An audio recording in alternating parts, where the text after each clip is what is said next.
Welcome to all, स्वागत है आप सभी का। तो आज हम आ गए हैं मूविंग चार्जेस एंड मैग्नेटिज्म का लेक्चर नंबर 2 लेकर। ये पिछले लेक्चर में हमने देखा था बायो सावर्ट लॉ क्या होता है, ठीक है। और उसकी वजह से हमने क्या है, एक स्मॉल करंट एलिमेंट लिया था जिसकी वजह से हमने एक पी पॉइंट पर, है ना, जो कि आर डिस्टेंस दूर था, उस करंट एलिमेंट से वहां पर हमने मैग्नेटिक फील्ड निकाली थी।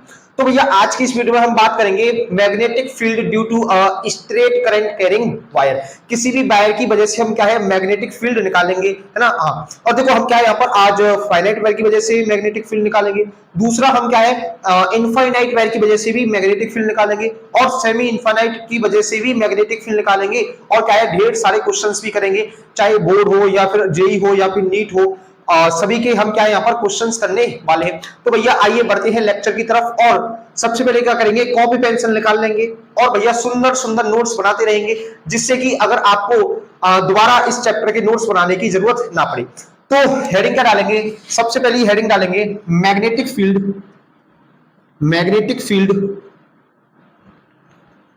Due to, magnetic field due to, सबसे पहले हम बात करेंगे फाइनाइट वायर की वजह से, है ना। हाँ, magnetic field due to finite straight straight current carrying wire. Straight current carrying, straight current carrying wire, ठीक है। हाँ, स्ट्रेट करंट कैरिंग वायर की वजह से हम क्या है, मैग्नेटिक फील्ड निकालेंगे। अच्छा, अब देखो हम क्या है, पहले एक यहाँ पर वायर बनाएंगे। और वायर कैसा है भैया, हमारे पास फाइनाइट लेंथ का वायर है, फाइनाइट लेंथ का वायर है। अब हमने इस वायर में क्या है भैया, आई करंट फ्लो हो रहा है। इस वायर में क्या है, आई करंट फ्लो हो रहा है। हाँ, तो हमने क्या किया, यहां से इस वायर से परपेंडिकुलर डिस्टेंस ली।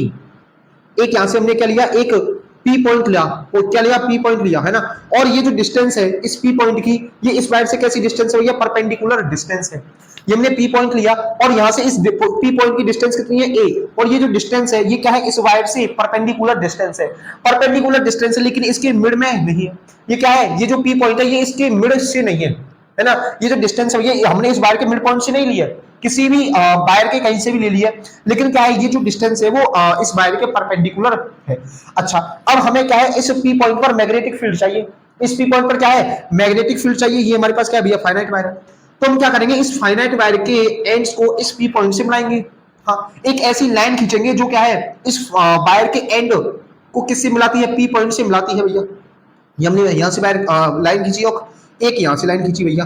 अच्छा, अब यहां से ये जो एंगल बना रही है ये लाइन किसके साथ बना रही है भैया, इस परपेंडिकुलर डिस्टेंस के साथ, इस परपेंडिकुलर लाइन के साथ। तो वो क्या है भैया, यहाँ पर मान लेते हैं φ1 है।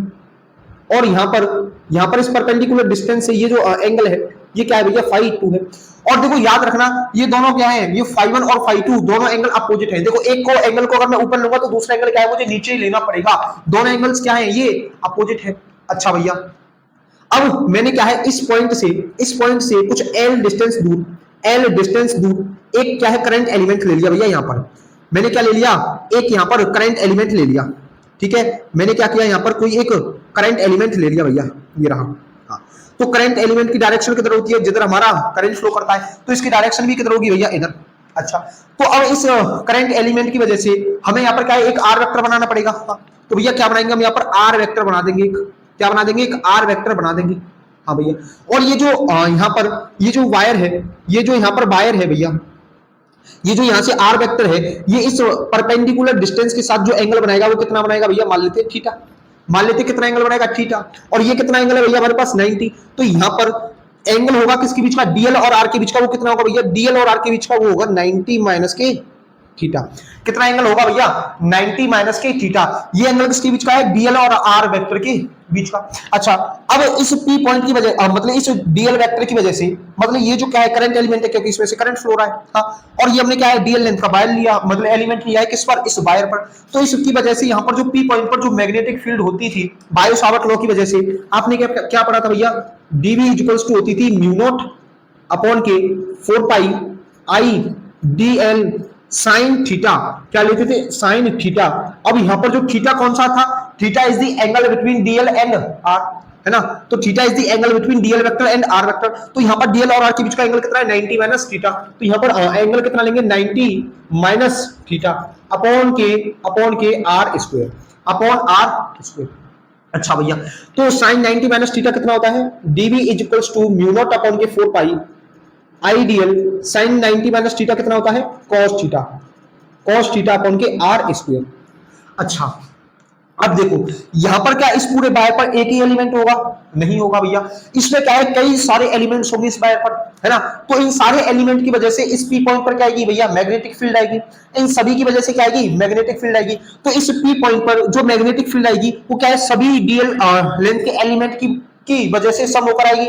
हाँ, तो इसका मतलब हमें अगर इस पॉइंट पर नेट मैग्नेटिक फील्ड चाहिए, है ना, इस पॉइंट पर नेट मैग्नेटिक फील्ड चाहिए, तो हमें इस क्या है इस स्मॉल मैग्नेटिक फील्ड का क्या करना पड़ेगा, जो कि किसके द्वारा है करंट एलिमेंट के द्वारा, उसका हमें करना पड़ेगा इंटीग्रेशन।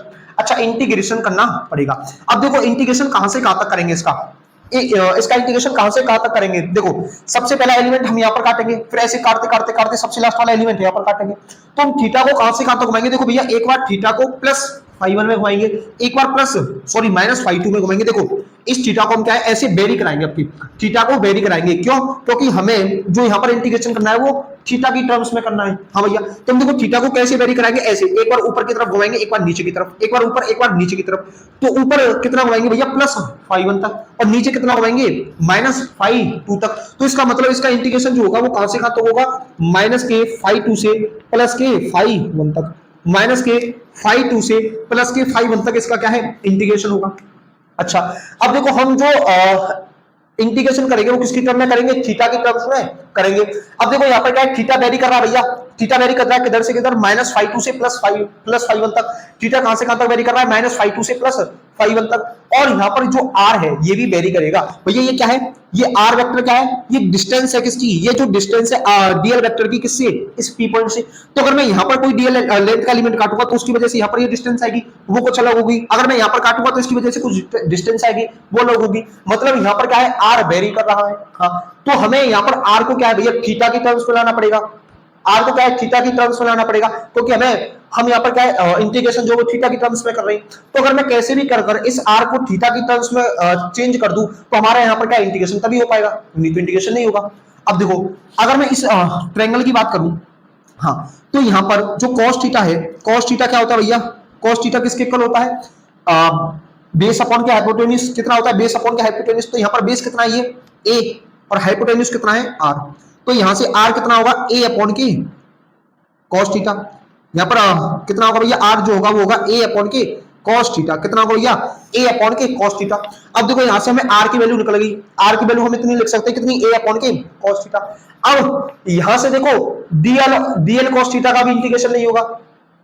अगर भाई साहब देखो इंटीग्रेशन कर किसकी टर्म्स में होगी, थीटा की टर्म्स में। तो यहाँ पर क्या है dl cos थीटा का इंटीग्रेशन नहीं हो सकता भाई साहब, ये पॉसिबल नहीं है। यहाँ पर d थीटा cos थीटा का इंटीग्रेशन हो सकता है। ऐसे भी कर अगर मैं dl को d थीटा में चेंज कर दूं तो यहाँ पर क्या इंटीग्रेशन पॉसिबल हो पाएगा। तो dl को अगर मैं कैसे भी करके cos थीटा मतलब कैसे इसमें चेंज करूं d थीटा में, तो देखो हमने पढ़ाई कि tan थीटा क्या होता है परपेंडिकुलर अपॉन के बेस। तो यहाँ पर इस वाले एंगल की बात करूं तो यहाँ पर परपेंडिकुलर क्या होगा भैया, देखो इस वाले एंगल की बात कर रहा हूं मैं यहाँ से, है ना। तो देखो ये वाला एंगल है, तो यहाँ से अगर मैं परपेंडिकुलर की बात करूं तो परपेंडिकुलर होगा हमारे यहाँ कौन सा, परपेंडिकुलर होगा ये एल। परपेंडिकुलर क्या होगा भैया ये एल, और यहाँ पर बेस क्या होगा ये ए। तो एल इक्वल्स टू कितना हो जाएगा भाई, देखो ये मैं इस ट्रायंगल की बात कर रहा हूँ इसकी। हाँ, तो यहाँ पर tan थीटा कितना होता है परपेंडिकुलर अपॉन की बेस। तो यहाँ पर परपेंडिकुलर डिस्टेंस क्या होगी ये एल भाई, इस करंट एलिमेंट से यहाँ तक की डिस्टेंस परपेंडिकुलर डिस्टेंस है और ये बेस है। हाँ, तो एल अपॉन के ए। अब हमें क्या निकालना है, एल निकालना है। तो एल इक्वल्स टू कितना होगा ए tan थीटा, ए tan थीटा। अच्छा, अब मैं इस दोनों तरफ क्या कर दूं डिफरेंशिएशन कर दूं किसके रेस्पेक्ट में, थीटा के डी थीटा के रेस्पेक्ट में। हाँ, तो यहाँ से जो डीएल ओवर डी थीटा जो होगा वो किसके इक्वल होगा भाई, ए तो कांस्टेंट है, तो कांस्टेंट का क्या होता है टी रहेगा। tan थीटा का जो डिफरेंशिएशन होता है वो होता है sec स्क्वायर थीटा। क्या होता है भैया sec स्क्वायर थीटा। अगर मैं ऐसे डीएल की वैल्यू निकालना चाहूं थीटा की टर्म्स में वो कितनी आएगी a sec square theta D theta. कितनी आएगी a sec square theta D theta. ये हमने क्या है यहाँ से r की वैल्यू निकाल ली और dl की वैल्यू निकाल ली। अब देखो mu not upon 4 pi I mu not I by 4 पाई, ये क्या है, ये तो कांस्टेंट है, तो इसको बाहर निकाल देंगे। तो यहां से जो बी आएगा, नेट मैग्नेटिक फील्ड जो आएगी वो कितनी आएगी, म्यू नॉट अपॉन के 4 पाई इंटू आई। अब देखो यहां पर हमें इंटीग्रेशन कहां से कहां तक करना है, माइनस के 5 से प्लस 5 तक, प्लस 5 तक। और किसका करना है भैया, अब देखो डीएल की जगह पर मैं कितना लिखूंगा, a sec square theta D theta, कितना लिखूंगा, a sec square theta D theta. अच्छा ये क्या है, cos थीटा इंटू के cos theta into cos theta upon R की जगह पर मैं कितना लिखूंगा भैया, आपके आर की जगह पर लिखूंगा a अपॉन के cos थीटा। हाँ तो आर स्क्वायर कितना हो जाएगा, a square into cos square theta, a square into cos square theta. अच्छा अब मैं इस cos स्क्वायर को कितना लिख सकता हूं भैया, सोचो ए स्क्वायर, चलो पहले बाद में बात करेंगे इसकी, पहले क्या करते हैं, इसमें से जो कांस्टेंट है उसको बाहर ले लेते हैं, इसमें से क्या है जो कांस्टेंट है उसको बाहर ले लेते हैं। तो म्यू नॉट आई अपॉन के 4 पाई, अब देखो ए तो भैया कांस्टेंट है, ये तो परपेंडिकुलर डिस्टेंस है, हाँ ये तो इस पी पॉइंट के लिए सेम रहेगी। तो यहाँ पर ए अपॉन के ए स्क्वायर को जब मैं यहाँ से बाहर लूंगा तो ये कितना आएगा, 1 अपॉन के ए, 1 अपॉन के ए, क्योंकि इस ए से ये एक ही कट जाएगी, हाँ तो 1 अपॉन के ए। अब मेरा इंटीग्रेशन कहां से कहां तक है, माइनस के 5 से प्लस 5 तक, माइनस के 5 से प्लस 5 तक। तो यहाँ पर क्या होगा, ये sec square theta D theta, sec square theta D theta, sec square theta D theta cos theta into cos square theta, cos square theta. अब यहां से मैं cos स्क्वायर थीटा को कितना लिख सकता हूं, 1 अपॉन के sec square theta, cos square theta को कितना लिख सकता हूं यहां से, 1 अपॉन के sec स्क्वायर थीटा। तो यहां से cos स्क्वायर थीटा से sec स्क्वायर थीटा कट जाएगा, cos स्क्वायर थीटा से क्या है, sec स्क्वायर थीटा कट जाएगा। तो मेरा इंटीग्रेशन किसका होगा भैया, आपके mu naught I by 4 pi A, mu not I by 4 pi ए, जो इंटीग्रेशन होगा वो होगा cos थीटा डी थीटा का, cos थीटा का होगा किसके रेस्पेक्ट में, डी थीटा के रेस्पेक्ट में। और कहां से कहां तक, माइनस के 5 से प्लस के 5 1 तक, माइनस के 5 से प्लस के 5 1 तक। ये क्या है हमारा यहाँ पर इंटीग्रेशन होगा किसका, cos थीटा का। अच्छा अब यहां तक इसको नोट कर लीजिए, यहां तक नोट कर लीजिए, ये तो भैया कुछ नहीं है, हाँ यहां तक तो वैल्यू नोट कर ली होंगी, चलो रफ कर दूं इसको, ठीक है। अब देखो अब इसको आगे सॉल्व करते हैं भैया, अब इसको क्या है आगे सॉल्व कर लेते हैं थोड़ा सा। हाँ अब देखो अगर मैं इसको आगे सॉल्व करता हूं तो यहां से जो b आएगा हमारा वो कितना आएगा, b is equals to mu not I upon के 4 pi A, mu not I upon के 4 पाई ए। cos थीटा का इंटीग्रेशन क्या होता है भैया, sin थीटा, cos थीटा का इंटीग्रेशन जो होता है वो कितना होता है, sin थीटा। और कहां से कहां तक करना है भैया, माइनस के 5 से प्लस 5 1 तक। अब देखो यहाँ पर क्या है, थीटा की जगह पर 5 की वैल्यू पुट कर दो, देखो b इक्वल्स टू कितना होगा, म्यू नॉट अपॉन के आई 4 पाई इंटू ए, 4 पाई इंटू ए, यहाँ पर कितना होगा sin 5 माइनस के sin माइनस 5 sin माइनस 5। अच्छा यहाँ पर जो b निकलेगा वो आएगा mu naught I by 4 pi into A, mu not I by 4 pi into A sin 5 अब देखो जो साइन माइनस थीटा जो होता है वो क्या होता है, माइनस साइन थीटा। तो यहाँ पर क्या आएगा, माइनस की 5 हाँ तो माइनस माइनस क्या हो जाएगा प्लस, तो ये कितना जाएगा साइन 5।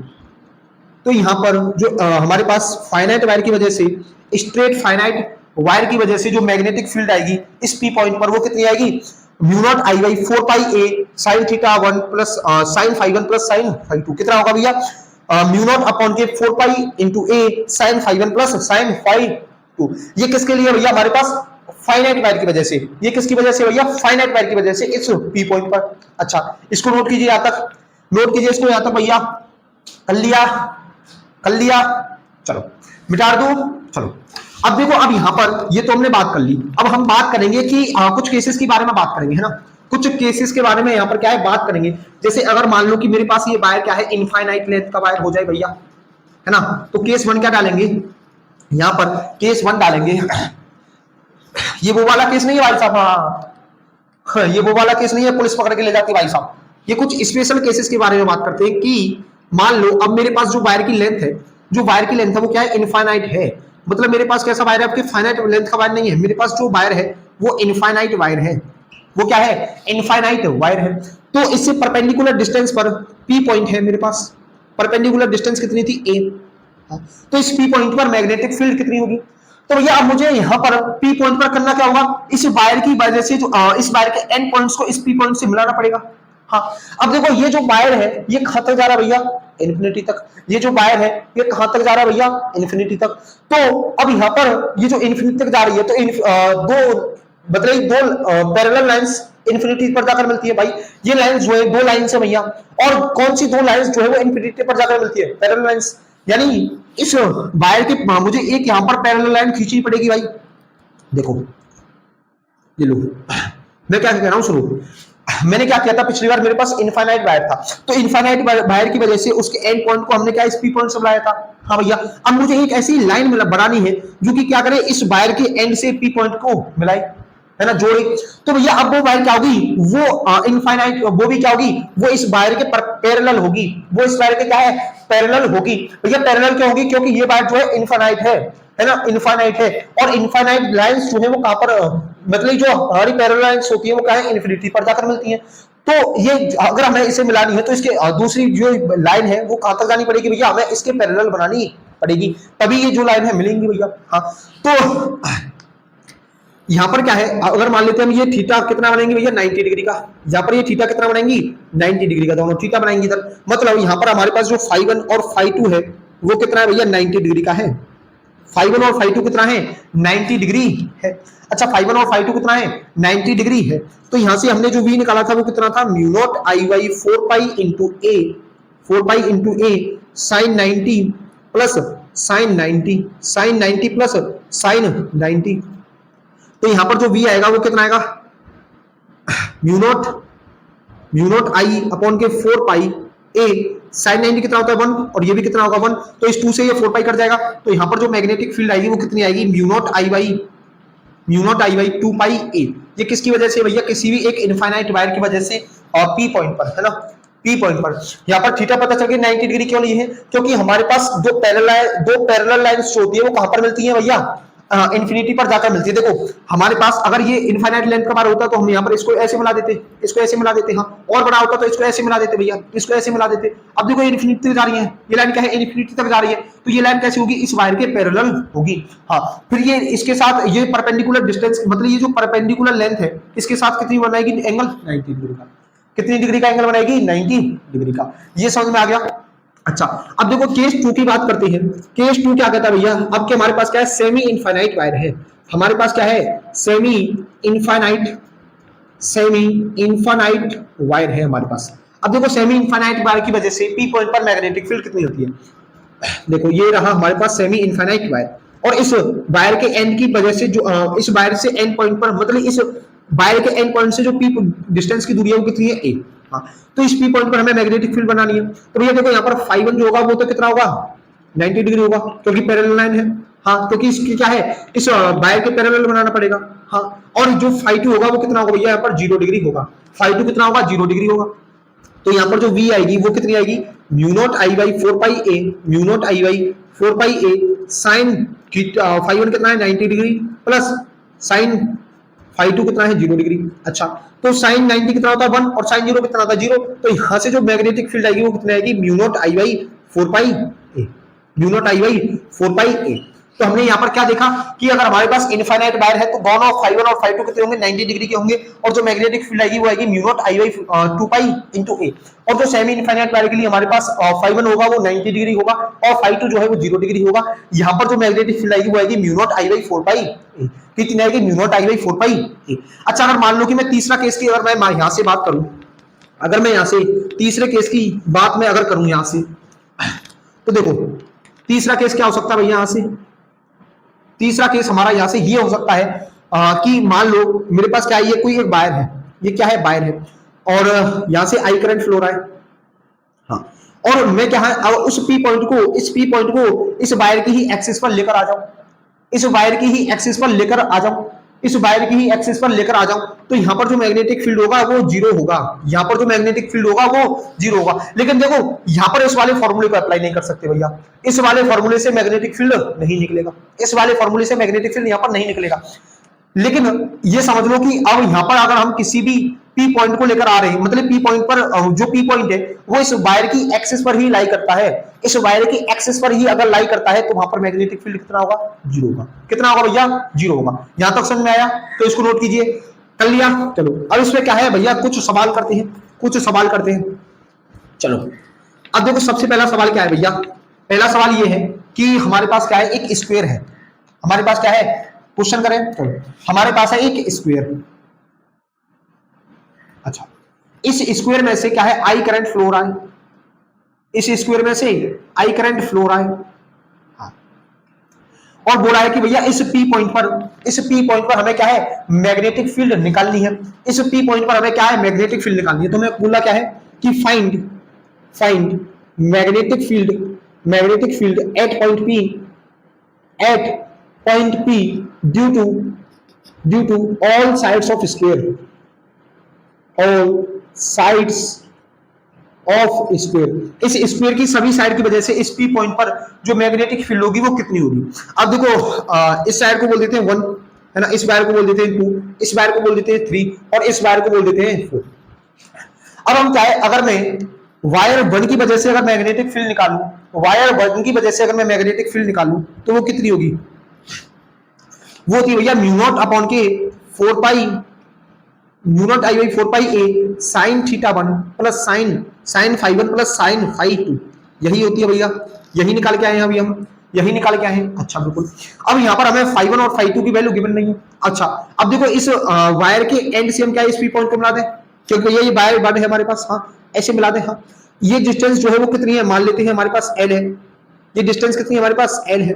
अच्छा, अब ये डिस्टेंस एल है तो ये डिस्टेंस भैया कितनी होगी फिर, ये देखो ये L/2, ये L/2, तो ये डिस्टेंस भी कितनी होगी भैया, L/2। ये जो डिस्टेंस है ये कितनी होगी, L/2। अच्छा, अब यहाँ पर ये जो एंगल होंगे ना, ये कितने डिग्री के एंगल होंगे, 45 डिग्री के। ये कितने होंगे, 45 डिग्री के। क्यों, क्योंकि भैया ये 90 डिग्री का है। हाँ, तो 90 डिग्री की वजह से ये 45, ये भी 45। हाँ, और ये 90 डिग्री, तो 90 माइनस के 45 कितना होगा, 45। तो ये एंगल कितने होंगे, 45 डिग्री के होंगे दोनों। तो यहाँ से जो B1 आएगा, वो कितना आएगा, म्यू नॉट आई अपॉन के 4 पाई ए कितना दिया है भैया में, एल, और एल की जगह पे कितना है, L/2 कितना दिया है, L/2। तो यहाँ पे कितना होगा, ये L/ इंटू ऊपर 2 चला जाएगा। और देखो कितना आएगा यहाँ पर साइन 45 और साइन 45 प्लस साइन 45, यही होगा बिल्कुल। तो यहाँ से जो B1 आएगा वो कितना आएगा, म्यू नॉट 2i अपॉन के 4 पाई एल अपॉन के 4 पाई एल साइन 45 कितना होता है, 1 अपॉन के √2 प्लस 1 अपॉन के √2। अच्छा भैया, अब इसको सॉल्व करूं तो यहां से जो B1 आएगा वो कितना आएगा, म्यू नॉट 2i अपॉन के 4 पाई इंटू ए, और इसको जब मैं सॉल्व करूंगा तो कितना आएगा, 2 अपॉन के √2। तो यहां से B1 कितना निकलेगा भैया, म्यू नॉट 4i अपॉन के 4 पाई √2 इंटू ए। ये जो है हमारे पास मैग्नेटिक फील्ड निकल कर आ जाएगा। अच्छा, अब देखो अगर मैं इस मैग्नेटिक फील्ड की डायरेक्शन निकालना चाहूं तो वो कैसे होगी, ये है मेरे पास वायर, तो इस वायर की वजह से देखो पहले क्या करेंगे, वायर जिधर हमारा करंट जा रहा है उस डायरेक्शन में रखेंगे थंब को, और यहाँ पर फिंगर्स को क्या करेंगे, कर्ल करेंगे। तो यहाँ पर देखो फिंगर किधर आती हुई दिखाई दे रही है तुम्हें, बाहर। इस पी पॉइंट पर जो फिंगर्स हैं वो किधर दिखाई देती हुई आ रही है, बाहर। तो इस पी पॉइंट की वजह से क्या होगा, बाहर मैग्नेटिक फील्ड होगा। किसकी वजह से, वायर 1 की वजह से। इस वायर 1 की वजह से जो मैग्नेटिक फील्ड होगा वो क्या होगा, आउटवर्ड मैग्नेटिक फील्ड होगा। अच्छा, अब देखो अगर मैं B2 और B3 और B4 की बात करूं तो यहाँ पर ये देखो भैया, अगर मैं इसको ऐसे मिलाऊंगा तो ये भी 45 डिग्री का होगा, है ना, ये भी 45 डिग्री का होगा, ये भी L/2 होगी। ऐसे ही इसकी वजह से मिलाऊंगा तो ये भी, और इसकी वजह से मिलाऊंगा तो ये भी 45 डिग्री के बनेंगे भैया। हाँ, तो मैग्नीट्यूड तो सभी वायर की वजह से मैग्नेटिक फील्ड का सेम रहेगा। अब बात करते हैं डायरेक्शन की। तो देखो इस वायर की इस करंट की डायरेक्शन में क्या रखेंगे, थंब, फिंगर किधर आ रही है, बाहर। तो वायर 2 की वजह से भी आउटवर्ड। अगर मैं वायर 3 की वजह से बात करूं तो देखो फिंगर किधर दिखाई दे रही है, बाहर, तो इसकी वजह से भी किधर होगी, आउटवर्ड। अगर मैं इसकी वजह से देखूं वायर 4 की वजह से, तो वो भी क्या होगी, आउटवर्ड। मतलब मैग्नेटिक फील्ड की मैग्नीट्यूड और डायरेक्शन क्या है, दोनों की सेम है सभी वायर की वजह से। तो भैया यहाँ पर जो नेट मैग्नेटिक फील्ड निकलेगा, V कितना आएगा, V1 plus V2 plus V3 plus B4। अच्छा, और जो सभी B2, B1, B3, B4 सभी मैग्नेटिक फील्ड क्या है, इक्वल है। तो मैं मैग्नेटिक फील्ड को कैसे लिख सकता हूँ, 4 टाइम्स ऑफ B1, तो क्या हमें B1 पता है, और ये क्या है, B1, B2, B3 सब इक्वल है। हाँ भैया, तो यहाँ पर जो V होगा वो कितना होगा, म्यू नॉट 16i अपॉन के 4 पाई इंटू √2 ए, 4 पाई ए इंटू √2, ऐसा लिख लो इसको, 4 पाई ए इंटू √2। और वो किधर होगी डायरेक्शन भैया, आउटवर्ड मैग्नेटिक फील्ड होगी इस पी पॉइंट पर, है ना। यहां तक समझ में आया। इस स्क्वायर की चारों साइड की वजह से हमने क्या है, इस पी पॉइंट पर मैग्नेटिक फील्ड निकाली, वो कितनी आई, mu naught mu naught 16i upon के 4 पाई a इंटू रूट 2। यहां तक समझ में आया? अच्छा, इसको नोट कीजिए भैया, कर लिया। चलो अब अगला बात करते हैं, अगला सवाल करते हैं। अब क्या हमारे पास स्क्वायर ना होकर हमारे पास क्या है, ट्रायंगल है। हमारे पास क्या है, एक ट्रायंगल है। और कैसा ट्रायंगल है भैया? इक्विलेटरल ट्रायंगल है। कैसा ट्रायंगल है भैया? इक्विलेटरल ट्रायंगल है। चलो क्वेश्चन नोट करो भैया। हमारे पास क्या है, एक इक्विलेटरल ट्रायंगल है ऐसे। ये क्या है हमारे पास? इक्विलेटरल ट्रायंगल है ये। अच्छा, और इसमें से ऐसे करंट फ्लो रहा है आई। इसमें से क्या है, ऐसे आई करंट फ्लो हो रहा है। इसमें से क्या है, ऐसे आई करंट फ्लो हो रहा है। तो इस पी पॉइंट पर मैग्नेटिक फील्ड पूछा है ना। इस मतलब कि इस ट्रायंगल की इक्विलेटरल ट्रायंगल की तीनों साइड की वजह से कितना मैग्नेटिक फील्ड होगा इस पी पॉइंट पर, वो हमें निकालना है। अच्छा, अब मान लो कि हम क्या है, इस वायर को नाम दे देते हैं 1 वायर, और इस वायर को नाम दे देते हैं 2, और इसको नाम दे देते हैं भैया 3। तो सबसे पहले हम मैग्नेटिक फील्ड निकालने के लिए क्या करते हैं भैया, जैसे हम वायर 1 की वजह से निकालें, हाँ, तो हम क्या है, इस वायर के एंड पॉइंट को इस पी पॉइंट से मिलाएंगे। हाँ, और देखो हमें इसकी जो डिस्टेंस दी हुई है, मान लो L है। इसकी डिस्टेंस कितनी है भैया? L है।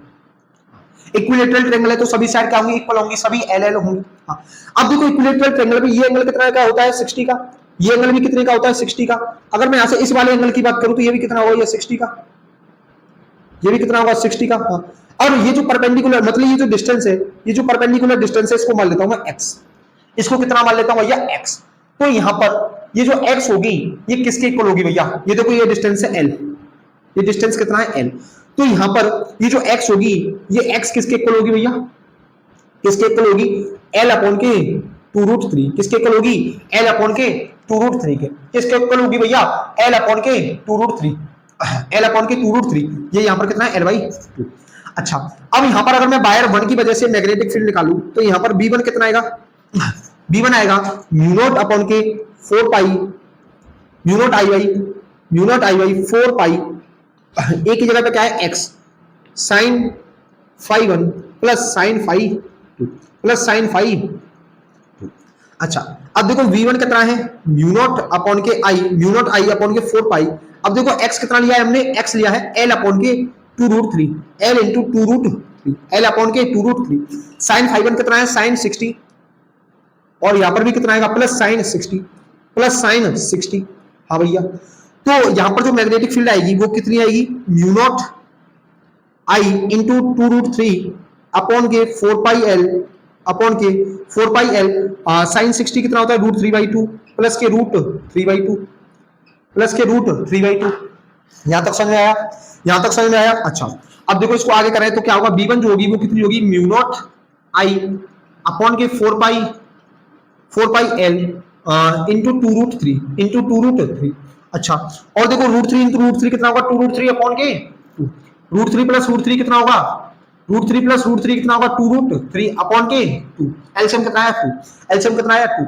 अच्छा, जब हम इसको मल्टीप्लाई करेंगे, जब मैं इसको मल्टीप्लाई करूंगा तो यहां पर जो B1 आएगा वो कितना आएगा? Mu not I. अब देखो इसका मल्टीप्लाई करो तो कितना आएगा? √3 इंटू √3 कितना होगा? 3। हाँ, √3 इंटू √3 कितना होगा? 3। अब देखो ये 2 से 2 कैंसिल हो जाएगा, तो √3 इंटू √3 कितना होगा? 3। हाँ, 3 इंटू 2 कितना होगा? यह 6 अपॉन के 4 पाई एल। 6 अपॉन के 4 पाई एल। तो यहां से जो B1 आया, B1 जो आया वो कितना आया? म्यू नॉट 6i अपॉन के 4 पाई एल। ये मैग्नेटिक फील्ड आई। ये क्या है भैया? Magnetic field I. अच्छा, ऐसे ही देखो इन सभी वायर की वजह से अगर मैं इसको ऐसे मिलाना चाहूं तो यहां पर भी क्या होगा? 60 डिग्री का, यहां पर भी 60 डिग्री का, और ये डिस्टेंस कितनी होगी? और जो x होगी वो होगी l अपॉन के √2, l अपॉन के 2√3। तो जो यहां पर B1 जो है वो B2 के इक्वल होगी, और जो है B3 के भी इक्वल होगी। मतलब तीनों मैग्नेटिक फील्ड क्या होंगी? इक्वल होंगी। अब डायरेक्शन की बात करें तो देखो थंब को यहां पर रखो, मैग्नेटिक फील्ड क्या है? बाहर की तरफ। हाँ, अगर मैं यहां पर रखूं तो मैग्नेटिक फील्ड क्या है? बाहर की तरफ। अगर मैं यहां पर रखूं तो मैग्नेटिक फील्ड क्या है? तीनों की वजह से बाहर की तरफ। तो इसकी वजह से भी बाहर की तरफ आ रही है भैया। हाँ, अब देखो यहां पर जो नेट मैग्नेटिक फील्ड होगी वो कितनी होगी? B1 plus B2 plus B3, और ये हमें तीनों मैग्नेटिक फील्ड पता है। हाँ भैया, तो कितना आ जाएगा? 3 टाइम्स ऑफ B1। तो B1 जो आएगा वो कितना आएगा? म्यू नॉट 18i अपॉन के 4 pi L. Mu naught 18i upon के 4 पाई एल। और किधर होगी भैया? ये बाहर की तरफ। किधर होगी? ये बाहर की तरफ। किधर होगी? ये बाहर की तरफ।